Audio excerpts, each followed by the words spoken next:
Welcome to రాజనీతి. జగన్మోహన్ రెడ్డి ప్రభుత్వంలో కీలక మంత్రిగా, శాడిస్ట్ మంత్రిగా, చిత్తూరు జిల్లాలో తిరుగులేని అధికారం చలాయించిన మంత్రిగా పేరు తెచ్చుకున్న పెద్దిరెడ్డి రామచంద్రారెడ్డి అటవీ భూములను అడ్డగోలుగా ఆక్రమించాడు. అధికారాన్ని అండగా చేసుకొని చిత్తూరు జిల్లాలో విపరీతంగా భూ కబ్జాలకు పాల్పడ్డారు. ఇప్పుడు ఇంకో కబ్జా గురించి ఈనాడు పత్రిక బయటపెట్టింది. మొత్తం 75 ఎకరాలు ఆక్రమించి ఎవరు లోపలికి రాకుండా ఫెన్సింగ్ వేసుకున్నాడు. ప్రభుత్వ నిధులతో ఆ 75 ఎకరాల పొలానికి రోడ్డు కూడా వేసుకున్నాడు. పులిచెర్ల మండలంలో సర్వే నెంబర్ 295-96లో ఈ పెద్దిరెడ్డి రామచంద్రారెడ్డికి 23 ఎకరాల 69 సెంట్ల పట్టా భూమి ఉంది. దాన్ని మళ్ళీ ఆ సర్వే నెంబర్లను సబ్ డివిజన్ చేసి ఇంకో 45 ఎకరాలు పుట్టించి వాటిని పెద్దిరెడ్డి కుటుంబ సభ్యులతో పేరుతోటి రిజిస్టర్ చేయించుకున్నారు. ఆ భూముల పక్కనే అడవి ఉంది.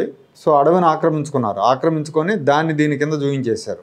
ఆ తర్వాత అడంగల్లో దాన్ని 75 ఎకరాలకు పెంచారు మొత్తం విస్తీర్ణం మొత్తాన్ని. అంటే ఆ భూమి అసలు ఒరిజినల్ భూమి చుట్టూ కూడా ఫారెస్ట్ ల్యాండ్స్ ఉన్నాయి. ఫారెస్ట్ ల్యాండ్స్ని ఆక్రమించుకుంటూ వాటిని అక్రమంగా రికార్డుల్లోకి ఎక్కించుకున్నారు వీళ్ళ పేరుతో. అందులో ఒక విలాసవంతమైన ఫామ్ హౌస్ కూడా నిర్మించుకున్నారు. బ్రహ్మాండమైన రోడ్డు, ఫామ్ హౌస్, చుట్టూ ఫెన్సింగ్. ఒకసారి ఆ విజువల్ చూడండి, మీకు చూపిస్తాను.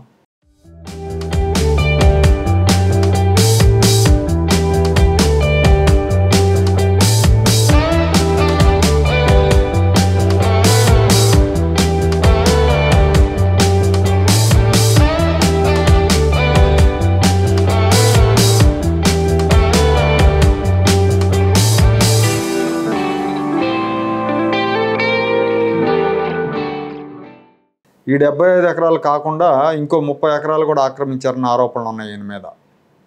అంటే ప్రభుత్వ భూముల్ని అడ్డగోలుగా డేలైట్ రాబరీ అనుకోండి.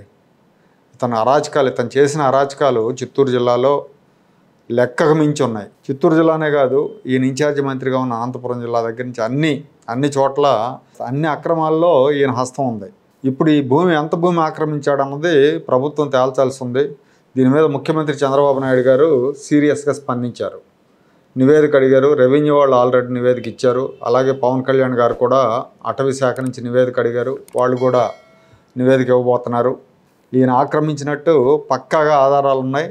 కాబట్టి ఈసారి పెద్దిరెడ్డిని వదిలేది లేదన్నట్టుగా ఆయన మీద చర్యలు తీసుకోవడానికి రంగం సిద్ధం చేస్తున్నారు. గతంలో రెవెన్యూ రికార్డులు దగ్ధమైన కేసులో, చిత్తూరు జిల్లాలో భూ కబ్జాల కేసులో అనేక ఆరోపణలు వచ్చినాయి. ఈయన మీద కేసులు కూడా పెట్టారు.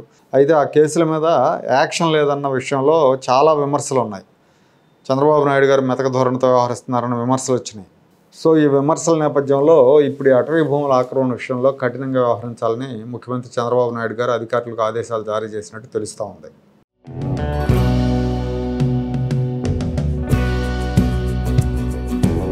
Like, share and subscribe to Rajaniti channel.